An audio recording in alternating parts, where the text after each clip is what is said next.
High up in the misty mountains of rural China, where the air was thin and the silence was broken only by the sound of wind through pine trees, lived a young man who had dedicated his entire adult life to one thing: becoming the perfect fighter. His name was Chen Wei, and at 28 years old, he had already spent 15 years learning every secret the ancient martial arts had to offer.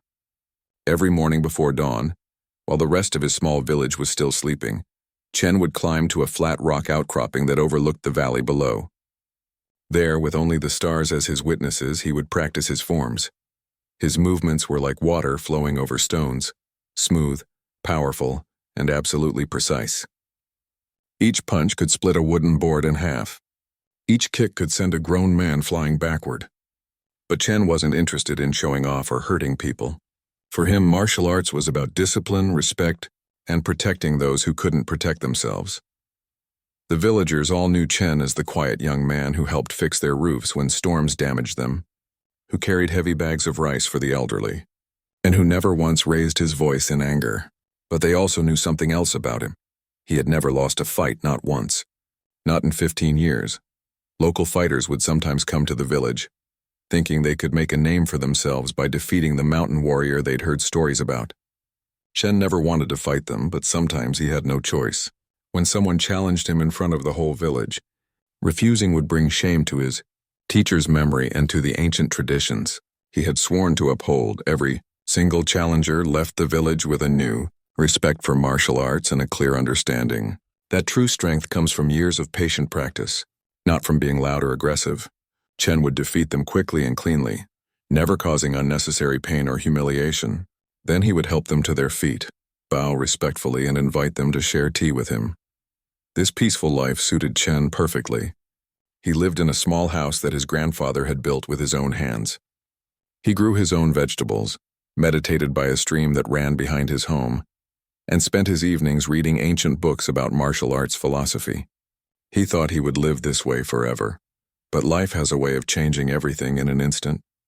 Chen's mother, the woman who had raised him alone after his father died when he was just a boy, began getting sick. At first it seemed like nothing serious, just tiredness and some pain in her joints. But as the weeks passed, she became weaker and weaker. The village doctor, an old man who had been treating people for 40 years, looked worried after examining her.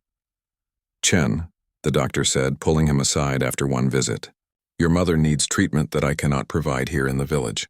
She needs to see specialists in the city. She needs medicines that cost more money than most of us see in a year." Chen felt like someone had punched him in the stomach. His mother had sacrificed everything to raise him. She had worked extra jobs to pay for his martial arts training when he was young. She had never complained, never asked for anything for herself. Now she needed help, and he had no way to give it to her. The village was poor. Chen made a little money helping with farm work and teaching basic self-defense to a few local children. But it wasn't nearly enough for expensive medical treatment in Beijing. He tried everything he could think of. He asked everyone in the village if they needed work done. He offered to teach martial arts lessons to anyone who would pay, but there simply wasn't enough money in their small mountain community. As his mother grew sicker, Chen made a decision that terrified him. He had heard stories about the big cities, where people with fighting skills could earn large amounts of money quickly. There were underground tournaments, private security jobs, and other opportunities that didn't exist in the mountains. He had never wanted to use his martial arts to make money, but now he had no choice. One morning, as his mother slept fitfully in her bed, Chen packed his few belongings into a simple cloth bag. He left most of his savings with a neighbor who promised to take care of his mother while he was gone. Then he walked to the small bus station at the edge of their village. The bus to Beijing was old and crowded. Chen had never been more than 50 miles from his village in his entire life. As the bus wound down the mountain roads, leaving behind everything he had ever known, he pressed his face to the window and watched his home disappear into the distance. The other passengers on the bus were mostly migrant workers heading to the city to find jobs. They talked loudly about their plans, their hopes, their fears about life in Beijing. Chen listened but didn't join their conversations. He was too worried about his mother and too nervous about what he was about to do. He had heard stories about the underground fighting world in big cities. It was dangerous, unpredictable, and often controlled by people who cared more about money than about the fighter's safety. But the prize money for winning, Tournaments could be enormous, enough to pay for his mother's medical treatment and maybe even set up a small martial arts school when he returned home. The bus traveled through the night. Chen closed his eyes and meditated, trying to calm his racing thoughts. He thought about his teacher, the old master who had taught him everything he knew about martial arts. The master had always said that true martial arts were about protecting others, not about money or fame. But surely, Chen thought, protecting his mother was the most important thing he could do. When the sun began to rise, Chen could see Beijing in the distance, a massive city that seemed to stretch on forever. The buildings were taller than anything he had ever imagined. There were more cars on the roads than he had seen in his entire life. The air smelled different, not clean and fresh like the mountain air, but full of exhaust and industrial smells that made his nose wrinkle. As the bus pulled into the central station, Chen took a deep breath and shouldered his bag. He had no contacts in the city, no plan beyond finding the underground fighting scene, and no idea how different his life was about to become. All he knew was that his mother was counting on him, and he would do whatever it took to save her. The doors of the bus opened, and Chen stepped out into the chaos of Beijing, not knowing that in just a few days, one moment of desperation would change everything he thought he knew about his destiny. The quiet mountain fighter was about to discover that sometimes the biggest mistakes can lead to the most unexpected opportunities. The moment Chen Wei stepped off that bus in Beijing, he realized just how unprepared he was for city life. The noise hit him first. Cars honking, people shouting, construction equipment roaring, and millions of conversations happening all at once. Back in his mountain village, the loudest sound was usually the wind through the trees or maybe a rooster crowing at dawn. Here, everything was loud, fast, and overwhelming. Chen stood on the sidewalk outside the bus station, clutching his simple cloth bag and trying not to look as lost as he felt. People rushed past him like they were all late for the most important appointment of their lives. Nobody made eye contact. Nobody smiled. This was so different from his village, where everyone knew everyone else and people always had time to stop and chat. His first challenge was finding a place to stay. The cheap hotels near the bus station were still more expensive than anything Chen had ever paid for accommodation. In his village, he had his own house. Here, he was just another poor migrant worker trying to survive in an expensive city. After walking around for hours, he finally found a tiny room in a rundown building that he could barely afford. The room was smaller than his vegetable garden back home. The walls were thin, the ceiling leaked when it rained, and the bathroom was shared with 5 other tenants. But it was all he could manage with his limited money. The next morning, Chen set out to find the underground fighting scene he had heard so much about. This turned out to be much harder than he had imagined. It wasn't like there were advertisements in the newspaper or signs on street corners saying, "Underground fighting tournaments this way." He spent days wandering through different neighborhoods, looking for gyms, martial arts schools, or any place where serious fighters might gather. When he did find legitimate martial arts schools, they were expensive training centers for wealthy people who wanted to learn kung fu as a hobby. These weren't the places where desperate people fought for money. Finally, after nearly a week of searching, Chen overheard 2 men talking in a noodle shop about a fighting tournament happening that weekend. He followed them carefully, staying far enough back that they wouldn't notice him, but close enough to hear their conversation. The tournament was being held in the basement of an old warehouse in an industrial part of the city. When Chen arrived that Saturday night, he couldn't believe what he saw. The basement had been converted into a makeshift fighting arena, with a chain-link cage in the center and folding chairs arranged around it for spectators. The crowd was rough-looking. Men with tattoos and scars, women with hard expressions and expensive jewelry, and everyone seemed to have thick wads of cash that they were betting on the fights. Chen had never seen anything like it.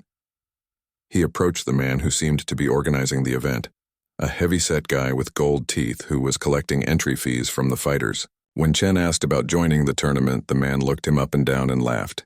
"You, kid? You look like you just fell off a farm truck. These guys will eat you alive," but Chen was desperate. He showed the man some of his movements, demonstrating the speed and precision of his strikes.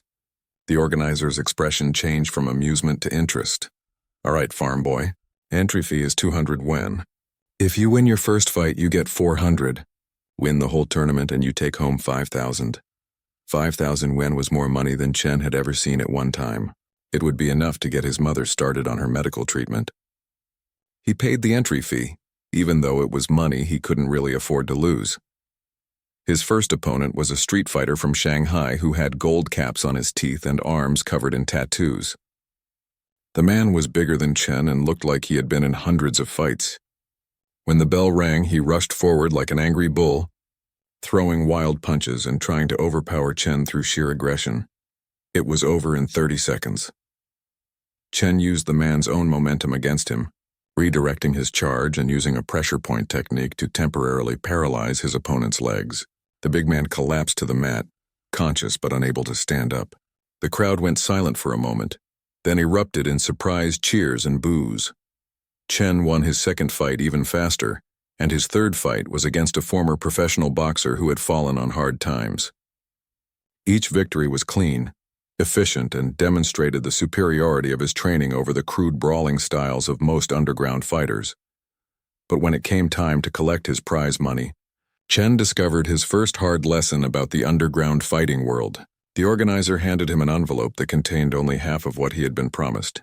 "Expenses," the man said with a shrug. "Security, facility rental, insurance. You're lucky to get what you're getting." Chen knew he was being cheated, but he also knew he was in no position to argue. He was alone in a strange city, surrounded by people who lived by different rules than the ones he had grown up with. He took the money and left. Over the next few weeks, Chen fought in several more tournaments. He won most of his fights, but the promoters always found ways to cheat him out of his full earnings. Taxes, they would say, or administrative fees, or damage to the facility. Sometimes they would claim that Chen had broken some rule that was never explained to him beforehand.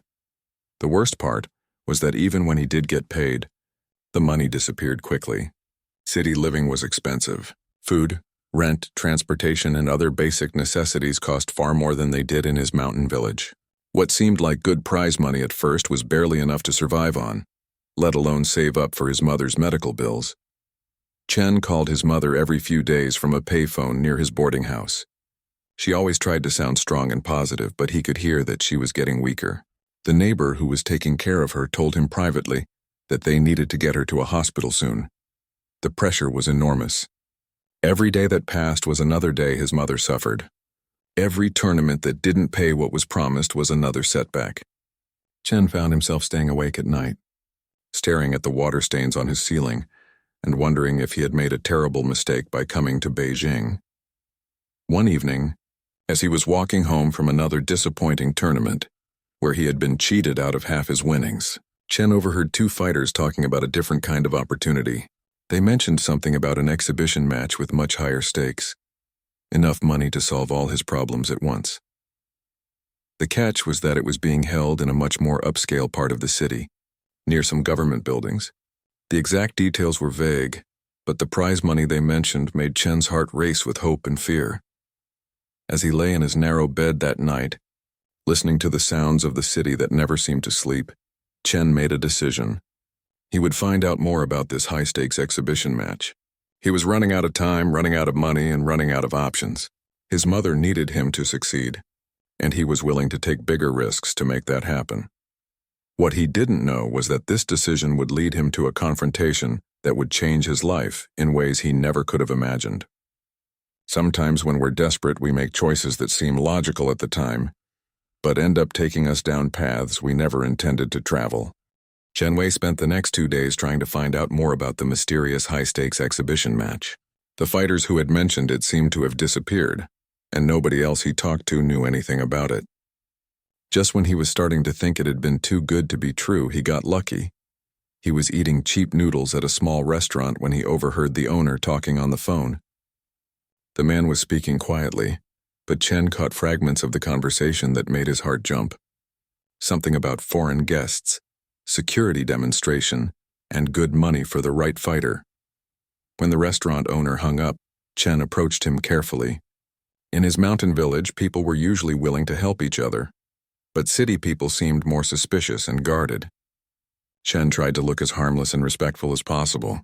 "Excuse me," he said politely. "I couldn't help overhearing part of your phone call. I'm a martial artist looking for work, and I thought maybe..." The restaurant owner studied him for a long moment.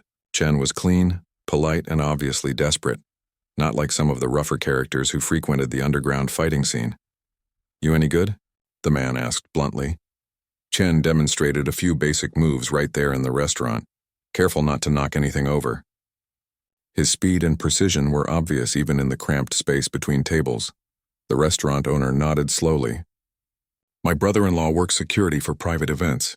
Rich people, government people, foreign business types.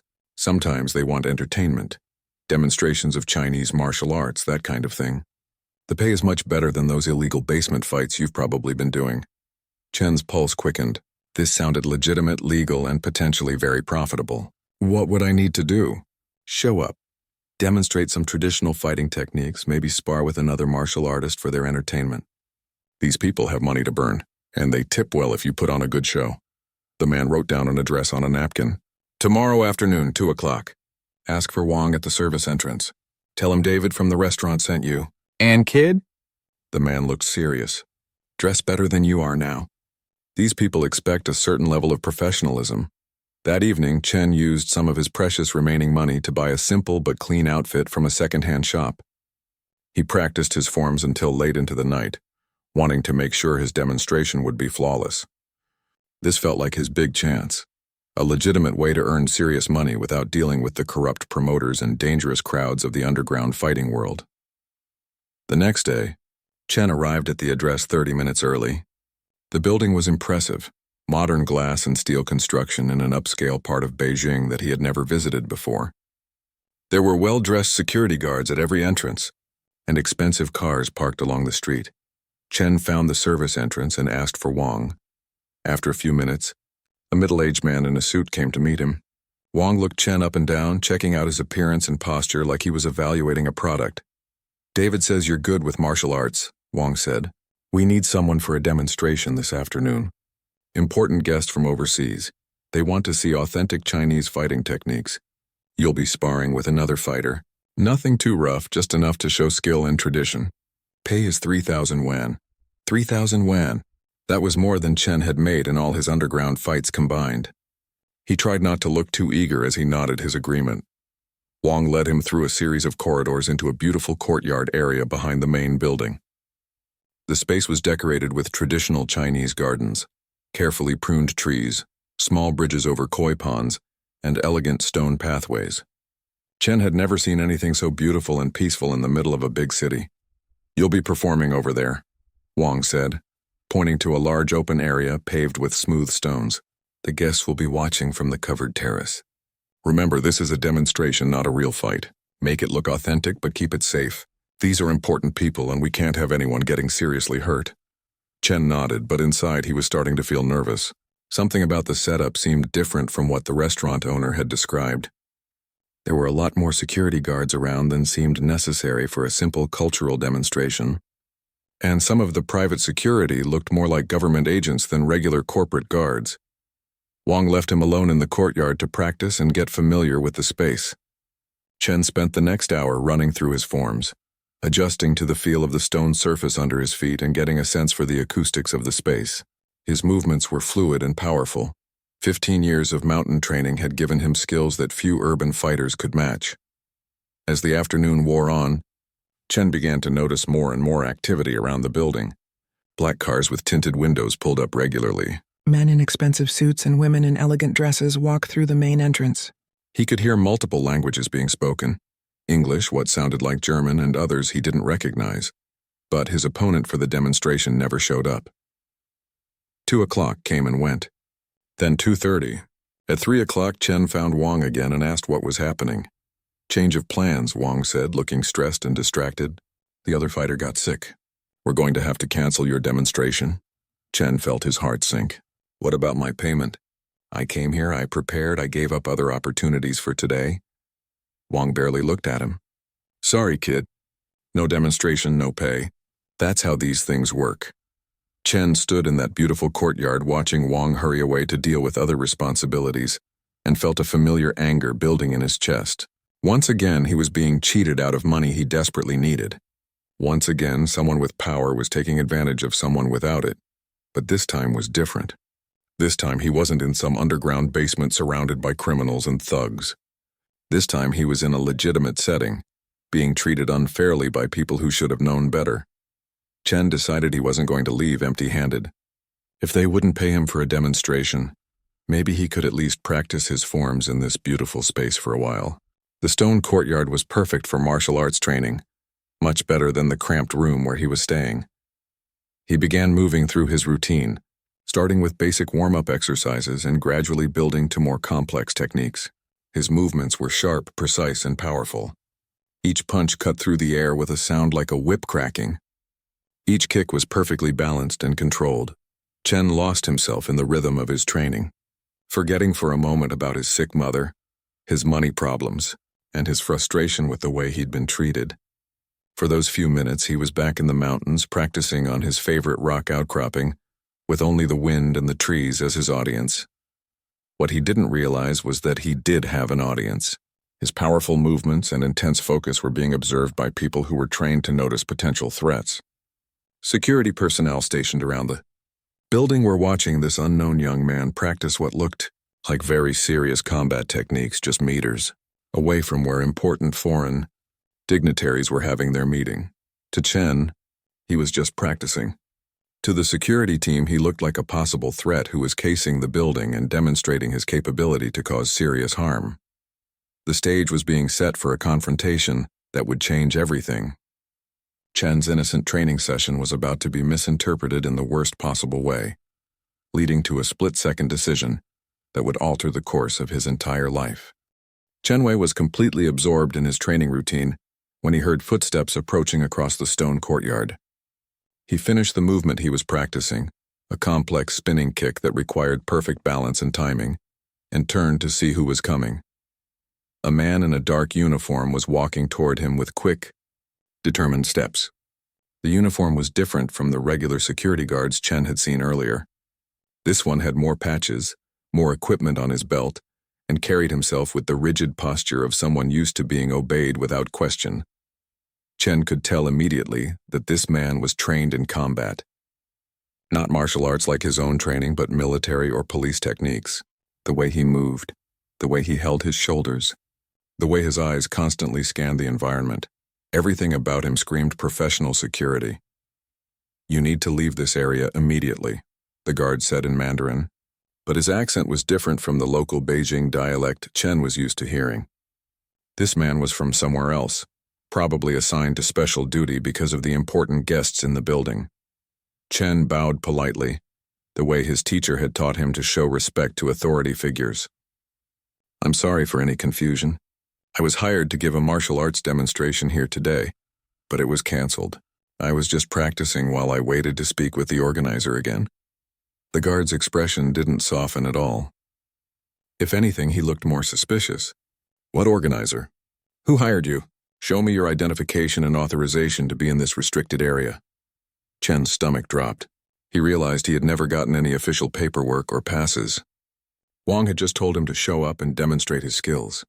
Now it looked like he was some random person who had wandered into a secure area and started practicing fighting techniques. "My name is Chen Wei," he said, trying to keep his voice calm and respectful. "Wang from building management hired me.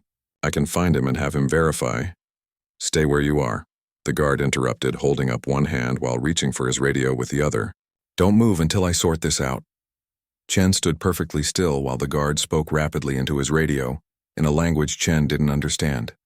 It sounded like English but mixed with codes and technical terms that made no sense to him.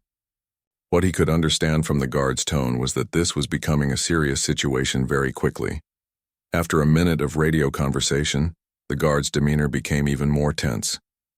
He took several steps closer to Chen, close enough that Chen could see the man was sweating despite the cool afternoon air. "There's no record of any martial arts demonstration scheduled for today," the guard said. "No one named Wang works in building management, and this entire area has been restricted since this morning because of a security concern." Chen felt panic rising in his chest. Somehow he had walked into the middle of a serious security situation without realizing it. Maybe the restaurant owner had given him bad information. Maybe this Wang person was involved in something illegal. Maybe Chen had just become an unwitting part of some larger problem he didn't understand. "Sir, I think there's been a misunderstanding," Chen said, taking a small step backward. "I'm just a martial artist from out of town. I don't know anything about security concerns or restricted areas. If you want me to leave, I'll leave right now." But the guard interpreted Chen's step backward as a potential threat movement. In his training, people who were about to attack often created distance first to give themselves room to strike.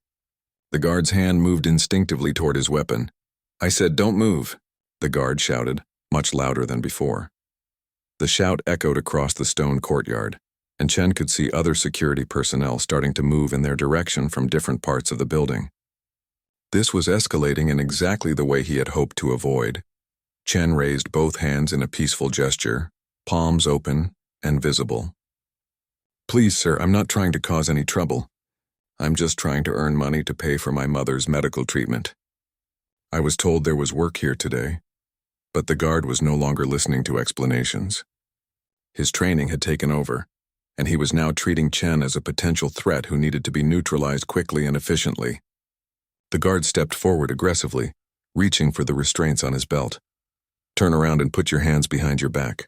Now." Chen found himself in an impossible situation. He was innocent of any wrongdoing, but he was in a place he apparently wasn't supposed to be, doing things that looked suspicious to people trained to watch for threats. The guard was treating him like a dangerous criminal, and more security personnel were approaching from multiple directions. Every instinct Chen had developed over 15 years of martial arts training was telling him that this guard was about to use force against him. The man's body language, his positioning, the way his weight shifted forward, all of it indicated that he was preparing to physically restrain Chen whether Chen cooperated or not. In his mountain village, Chen had never been in a situation like this. There, everyone knew everyone else. Problems were solved through conversation, mediation by village elders, or at worst, a fair fight between willing participants. But here in the city, surrounded by people who didn't know him and didn't care about his circumstances, the rules were completely different. The guard moved forward quickly, reaching for Chen's arm to force him into a restraint position. His grip was strong, and his intention was to control Chen's movement completely. And that's when 15 years of martial arts training took over. Chen's response was automatic, ingrained through thousands of hours of practice. When someone grabbed him with the clear intention of using force, his body reacted before his mind could fully process what was happening. It was the same protective reflex that had allowed him to defeat every challenger in his mountain village. The instant recognition of an attack, and the immediate, precise response. Chen twisted away from the guard's grip and struck with surgical precision at a pressure point on the man's arm. It was a technique designed to temporarily disable an attacker without causing permanent damage. The kind of defensive move his teacher had taught him for situations where you needed to stop someone quickly but didn't want to seriously hurt them. The strike was perfect. The guard's arm went completely numb and unresponsive. His grip released immediately and he stumbled backward, looking down at his arm in shock and confusion. For a moment, the courtyard was completely silent except for the sound of both men breathing heavily. Then Chen realized what he had just done. He had struck a security guard in a restricted area during some kind of high-level security situation.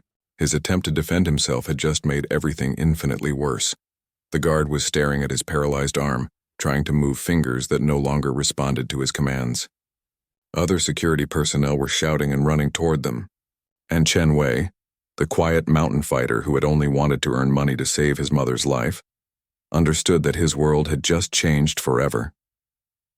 The moment after Chen Wei struck the guard felt like it lasted forever, even though it probably took only a few seconds for chaos to break loose around him. The guard was looking at his arm in complete shock, moving his shoulder and trying to make his fingers work, but getting no response from his hand at all. His face showed confusion and fear. He was a trained professional who had never encountered anything like this before. "What did you do to me?" the guard demanded, his voice tight with panic. "What did you do?" Chen opened his mouth to explain that it was just a temporary pressure point technique, that the feeling would come back in a few hours, that he hadn't meant to hurt anyone. But before he could say a word, the shouting started. "Get down! Get down on the ground right now!" Security personnel were running toward them from every direction. Chen could count at least 6 men, maybe more, all wearing the same dark uniforms and all looking like they were ready for serious trouble. Some had their hands on their weapons. Others were speaking rapidly into radios, calling for backup and medical assistance. The noise level in the courtyard went from peaceful silence to complete chaos in seconds. Radios crackling, boots pounding on stone, multiple people shouting orders in different languages. Chen had never experienced anything like it. Hands where I can see them. Do not move. Chen raised his hands high above his head, trying to show that he wasn't a threat, but his heart was pounding so hard he could barely think straight. Everything was happening too fast. He couldn't process all the different commands being shouted at him, some in Mandarin and others in languages he didn't understand. Within seconds, he was surrounded. 6 heavily armed security guards formed a circle around him, each one pointing a weapon in his direction. Chen had never had a gun pointed at him before, let alone 6 guns at the same time. The feeling was terrifying in a way that no amount of martial arts training had prepared him for. On your knees. Hands behind your head. Chen slowly dropped to his knees on the stone courtyard, keeping his hands visible and trying not to make any sudden movements. The stones were cold and hard through his pants, and he could feel sharp edges pressing into his kneecaps. One of the guards approached him from behind while the others kept their weapons trained on him. Chen felt cold metal handcuffs snap around his wrists, tight enough that they immediately began cutting off his circulation. Medical team to Courtyard 7 immediately, someone was saying into a radio. We have an injured guard and a suspect in custody. Chen wanted to explain that the guard wasn't really injured, that it was just a temporary nerve disruption that would wear off soon. But every time he tried to speak, one of the guards would shout at him to stay quiet. The injured guard was sitting on a nearby bench now, with 2 other security personnel examining his arm. Chen could hear fragments of their conversation. Can you feel this? No, nothing. It's like my whole arm is dead. How did he do this? Was it some kind of weapon? I didn't see anything. He just touched me and my arm stopped working. More people were arriving in the courtyard now, medical personnel with emergency bags. Officials in suits who looked like they were in charge of security for the whole building. Even some people in civilian clothes who had the unmistakable bearing of government agents. Chen knelt on the cold stone with handcuffs cutting into his wrists, listening to people discuss him like he was some kind of dangerous criminal or terrorist. The reality of his situation was starting to sink in. He had struck a security guard during what was apparently a high-level security operation. It didn't matter that he was defending himself. It didn't matter that he thought the guard was going to hurt him. It didn't matter that he had only used enough force to disable, not injure. All that mattered was that he had demonstrated the ability to instantly neutralize a trained security professional using techniques that none of them understood or could defend against. From their perspective, he was exactly the kind of threat they were paid to protect against. Sir, one of the guards was saying to someone Chen couldn't see, we need to know what kind of weapon he used. Our guy's entire arm is paralyzed, but we can't find anything on the suspect. It wasn't a weapon, another voice replied. The cameras show he just touched the guard's arm. Some kind of martial arts technique, maybe. Chen's heart sank even further. There were cameras. Of course there were cameras in a secure government building. They had recorded everything. They had video evidence of him striking a security guard, even if they didn't understand how he had done it. A woman in an expensive suit approached and crouched down next to Chen. She had the calm, professional demeanor of someone used to handling crisis situations. What's your name? She asked quietly. Chen Wei, he answered, his voice barely above a whisper. Chen Wei, I'm going to ask you some questions, and I need you to answer them honestly. People's safety depends on it. Do you understand? Chen nodded. How did you get into this building? Who sent you here? Chen tried to explain about the restaurant owner, about Wang, about the canceled martial arts demonstration, but as he told the story, he could see the woman's expression becoming more skeptical. When he mentioned that Wang apparently didn't exist and there was no record of any demonstration, she exchanged glances with the other officials. What organization do you work for? She asked. No organization. I'm just a martial artist from a small village. I came to Beijing to earn money for my mother's medical bills. What kind of training do you have? Military, special forces? Just traditional martial arts. I learned in my village from an old teacher. The woman stood up and walked away to confer with the other officials.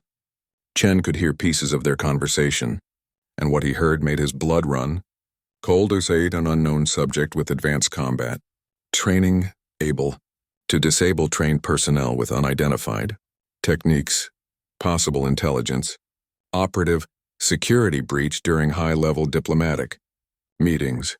They thought he was a spy or an assassin. They thought he had infiltrated the building as part of some larger plot against the foreign dignitaries who were meeting there. His innocent attempt to earn money for his mother's medical treatment was being interpreted as an act of espionage or terrorism. As Chen knelt there on the cold stone, surrounded by armed guards and listening to officials discuss his fate, his thoughts turned to his mother. She was hundreds of miles away, getting sicker every day, counting on him to find a way to pay for her treatment. Instead, he was about to be arrested as a suspected terrorist. He had come to Beijing with such hope, such determination to save the most important person in his life. He had been willing to do whatever it took, to take whatever risks were necessary. But now it looked like his desperate attempt to help his mother had ended his chance of ever helping anyone again. Worse than that, it had probably ended his chance of ever seeing her again. Chen closed his eyes and tried to meditate the way his teacher had taught him, searching for inner peace, even in the middle of chaos. But for the first time in his life, the meditation techniques that had always brought him comfort and clarity couldn't penetrate the fear and despair that were overwhelming his mind. Everything he had worked for, everything he cared about, everything he had hoped to accomplish, all of it was about to disappear because of one moment when his training had reacted faster than his judgment. Chen Wei had been kneeling on the cold stone courtyard for what felt like hours, though it was probably only 20 minutes. The handcuffs had cut off circulation to his hands so completely that his fingers were starting to go numb. His knees ached from the hard surface and his back was cramping from being forced to maintain the same position for so long. The security team was still treating him like an active threat. 2 guards remained positioned directly behind him with weapons drawn, while others continued to examine their paralyzed colleague and speak in urgent whispers about protocols and procedures. Chen had tried several times to explain about the pressure point technique, to assure them that the guard's arm would recover completely within a few hours, but every time he attempted to speak, he was immediately ordered to remain silent. His explanations were seen as potential attempts to manipulate the situation or provide false information. The medical team had arrived and was examining the injured guard with growing confusion. Chen could hear their conversations from across the courtyard. His vital signs are completely normal, one medic was saying. Blood pressure, pulse, breathing, everything is fine. But he has 0 sensation or motor function in the entire right arm. Any signs of nerve damage? Another voice asked. Nothing we can detect with field equipment. No visible injury, no swelling, no discoloration. It's like the arm just stopped working. Could it be some kind of drug? An injection we missed? We've checked everywhere. No puncture wounds, no signs of any foreign substances. Chen wanted desperately to tell them that it wasn't permanent damage, just a temporary disruption that would resolve on its own. But he had learned that trying to speak would only make his situation worse. The woman in the expensive suit was still coordinating with various officials, making phone calls and receiving updates that Chen couldn't fully understand. From what he could gather, they were treating this as a potential terrorist incident and were following protocols designed for much more serious threats than one desperate young man, just as Chen was beginning to think that his fate was sealed. He heard a new voice enter the conversation. Someone was speaking in fluent Mandarin, but with an accent that suggested advanced education and years of formal training in classical Chinese. Excuse me, but I couldn't help overhearing your discussion about the injured guard. Chen looked up to see an elderly man approaching the group of officials. The man was probably in his 70s with silver hair and deep lines around his eyes that spoke of decades of experience. He was wearing simple civilian clothes, a plain jacket and comfortable walking shoes. But he carried himself with the quiet confidence of someone accustomed to being listened to and respected.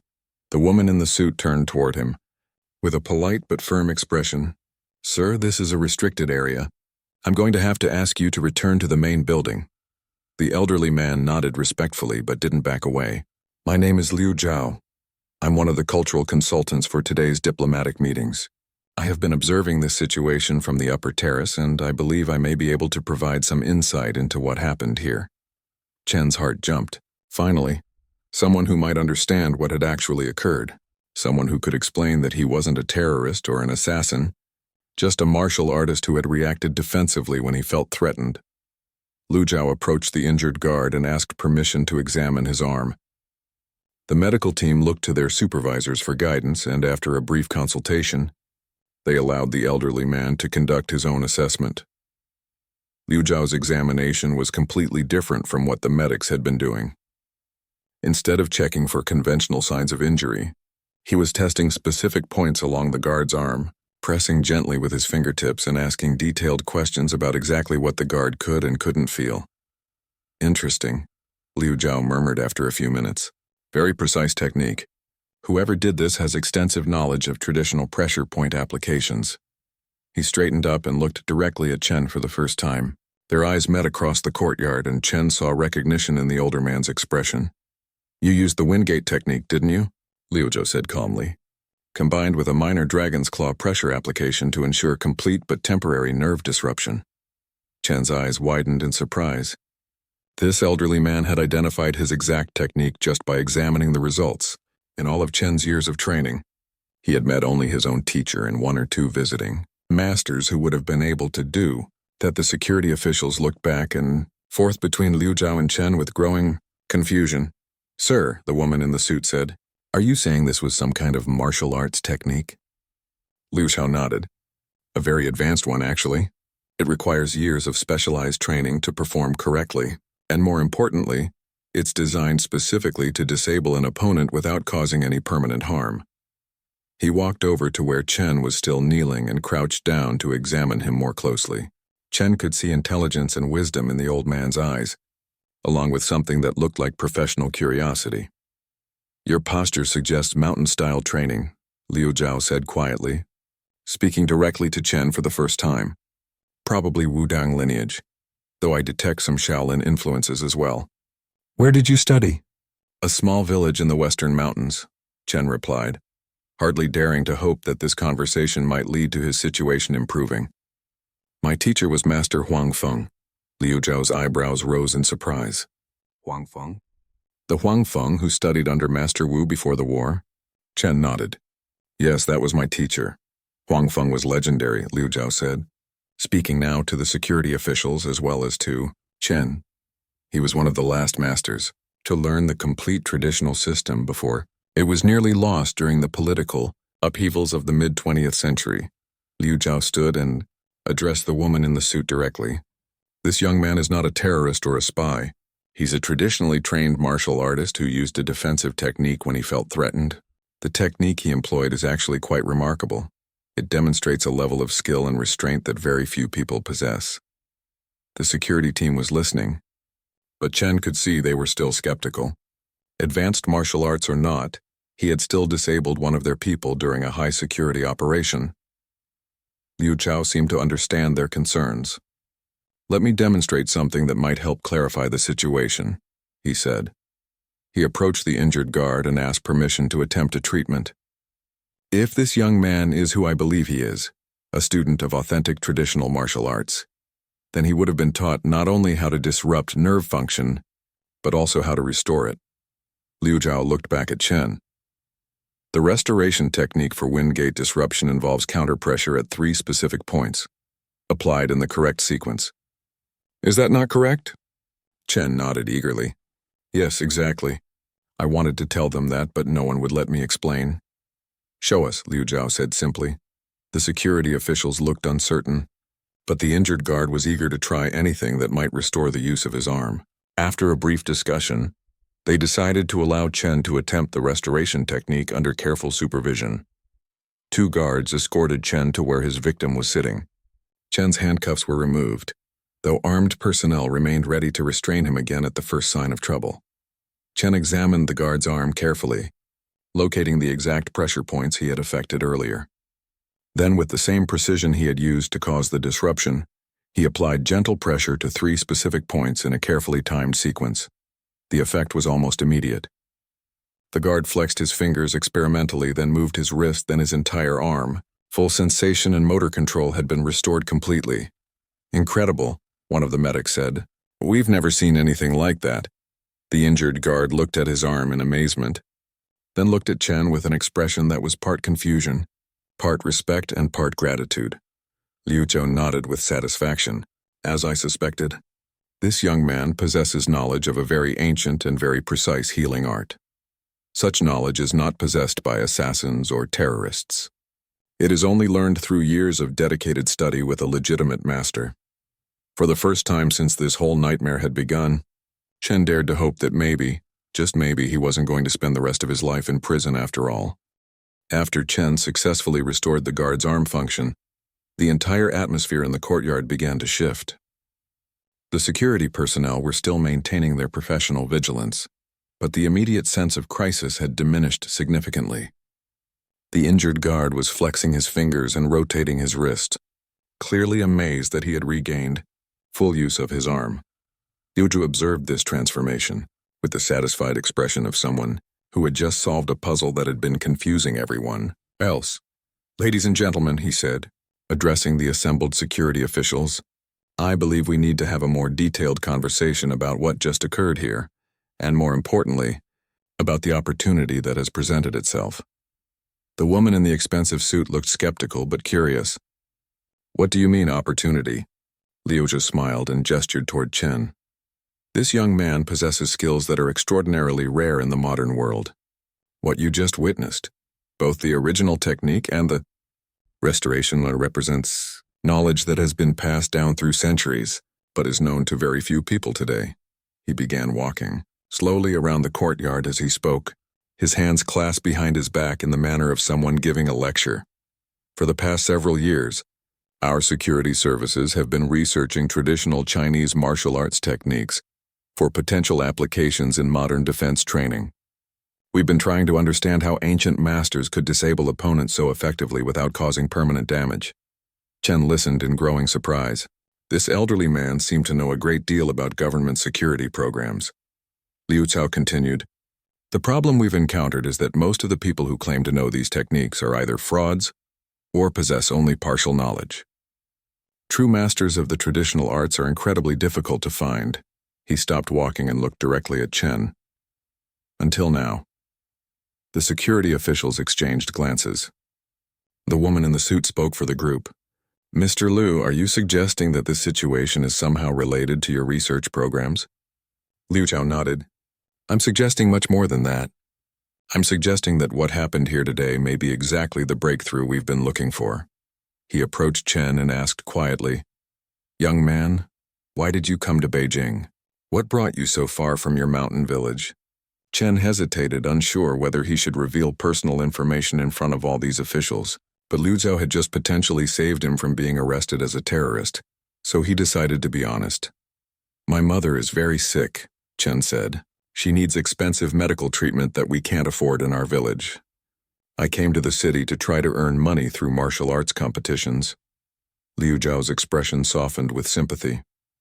"And how has that been working out for you?" Chen's shoulders sagged. "Not well. The underground fighting promoters cheat the fighters out of most of their earnings. I've won several tournaments, but I've barely earned enough to survive in the city, let alone save up for my mother's treatment."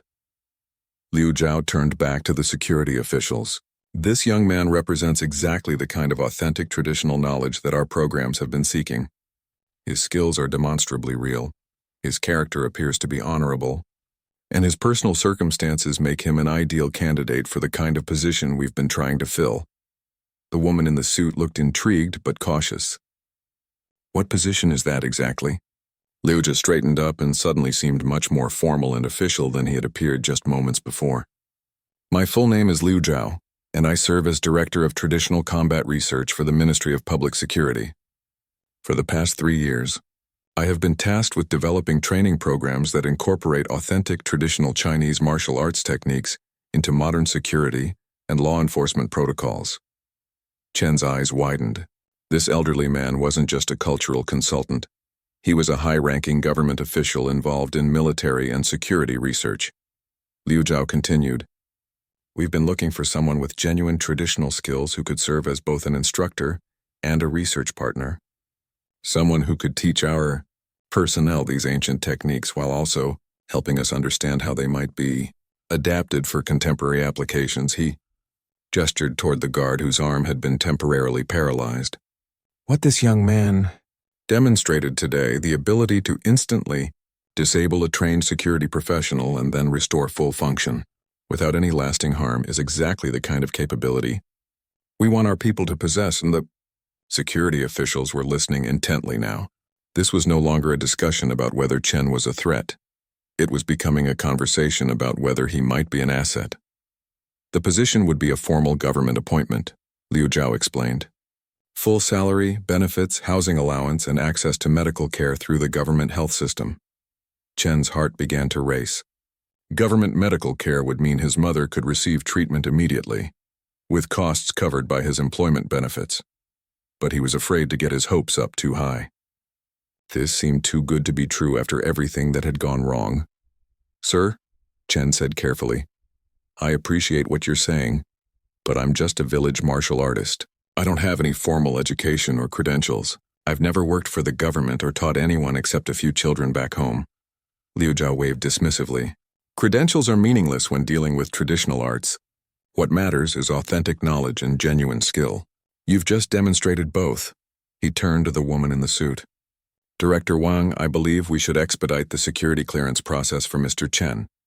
His skills are exactly what our program needs, and his personal situation makes him highly motivated to succeed in the position. Director Wang looked thoughtful. The incident today would normally require a full investigation and security review, which I believe would be a waste of everyone's time, Liu Zhao interrupted gently. We have multiple witnesses, video evidence, and a completely satisfactory explanation for what occurred. More importantly, we have an opportunity to recruit someone whose abilities could significantly enhance our national security capabilities. The guard whose arm had been affected spoke up for the first time since the incident. Sir, if I may, what this man did was remarkable. He stopped me instantly but didn't hurt me at all. If our security teams could learn techniques like that, Liu Zhao nodded approvingly. Exactly my point. Traditional martial arts offer solutions to many of the challenges faced by modern security professionals. We need someone who can bridge the gap between ancient knowledge and contemporary applications. Chen stood in the middle of that beautiful courtyard, surrounded by security officials and government personnel, hardly able to believe what he was hearing. Just minutes earlier, he had been certain that his life was over. Now these same people were discussing offering him a prestigious government position that would solve all of his problems. But the most important thing was his mother. Sir, Chen said to Liu Zhao, if I were to accept such a position, would the medical benefits be available immediately? My mother's condition is getting worse every day. Liu Zhao's expression became serious and compassionate.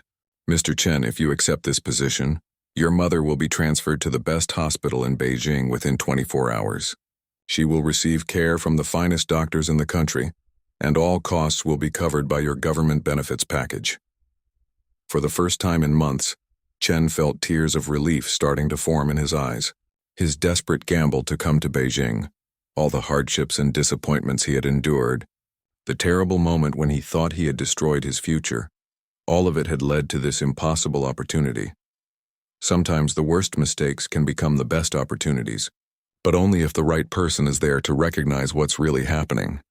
6 months after that life-changing afternoon in the courtyard, Chen Wei stood in front of a mirror in his new apartment, adjusting the collar of his government-issued instructor uniform.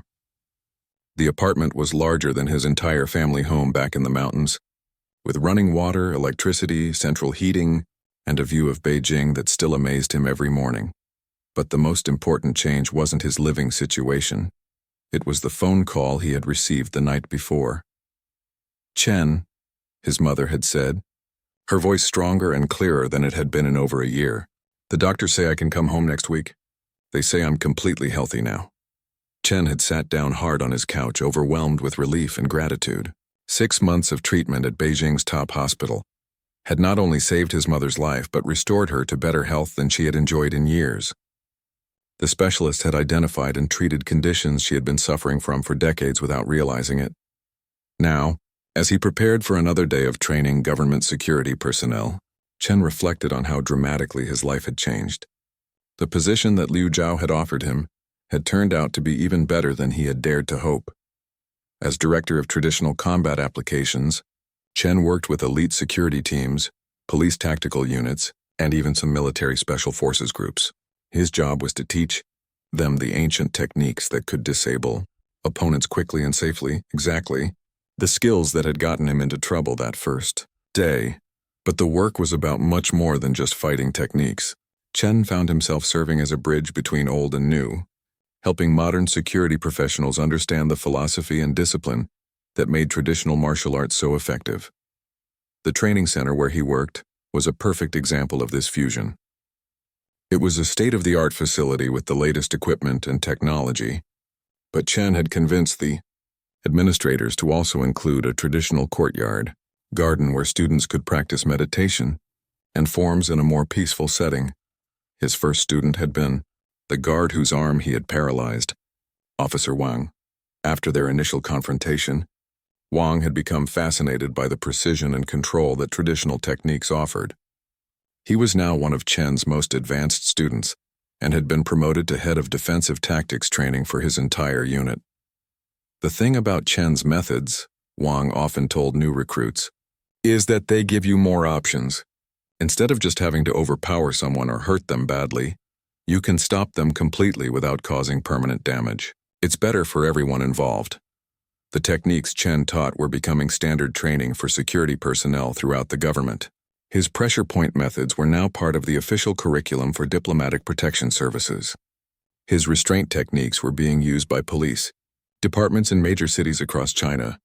But perhaps the most rewarding part of Chen's new life was the opportunity to preserve and share knowledge that might otherwise have been lost forever.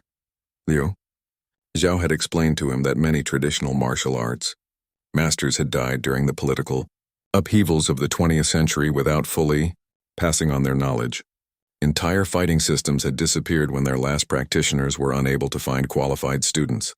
Your teacher, Master Huang Feng, was one of the fortunate few who survived and was able to continue the old traditions, Liu Zhao had told him.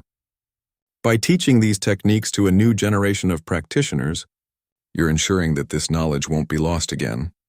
Chen had started documenting the techniques he knew, working with historians and martial arts scholars to create detailed records of the traditional methods.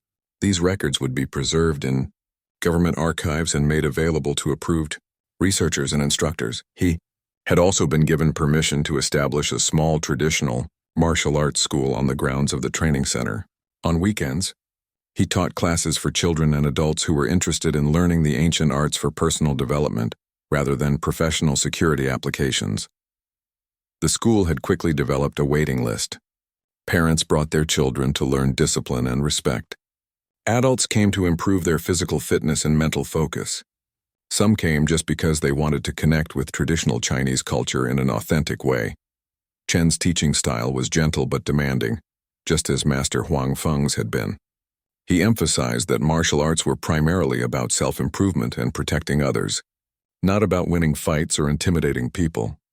True strength, he would tell his students, comes from knowing you can handle difficult situations while hoping you never have to prove it.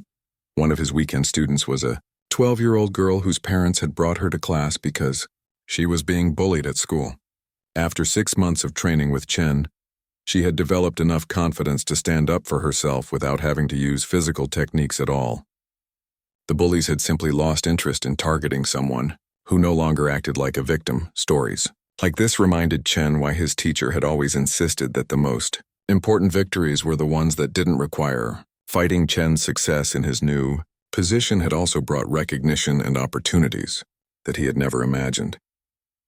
He had been invited to speak at international conferences on security training. Universities had asked him to lecture on traditional martial arts philosophy. Publishers had approached him about writing books on ancient combat techniques, but the most meaningful recognition had come from his own village. The local government had designated Master Huang Feng's training area as a cultural heritage site, with a plaque honoring both Chen's teacher and Chen himself for their contributions to preserving traditional knowledge.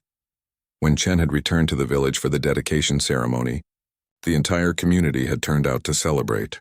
Children who had grown up hearing stories about the quiet young man who had gone to Beijing were amazed to discover that he had become a respected government official and martial artsy instructor. The mayor had asked Chen to speak to the young people of the village about the importance of education and perseverance. Chen had told them that success wasn't about being the strongest or the fastest. It was about being willing to help others and never giving up on the people you cared about. As Chen finished adjusting his uniform and prepared to leave for another day of training, he looked at a photograph on his dresser. It showed him standing next to his mother outside the Beijing hospital on the day she was discharged. Both of them were smiling more broadly than Chen could ever remember.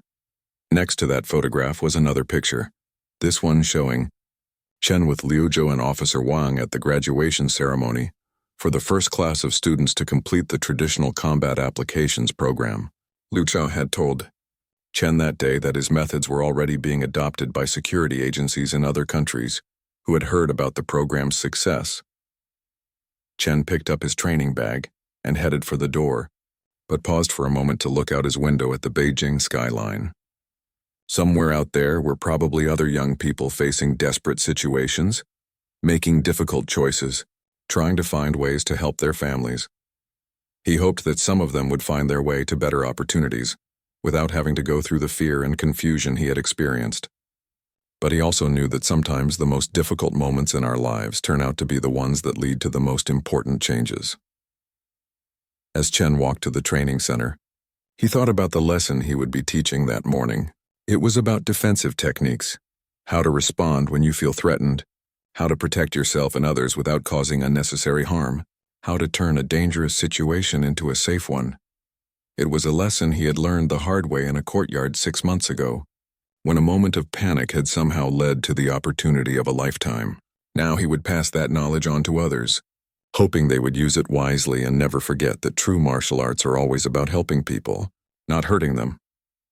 Sometimes the worst day of your life can become the first day of a better future, but only if you're brave enough to keep moving forward, even when everything seems to be falling apart.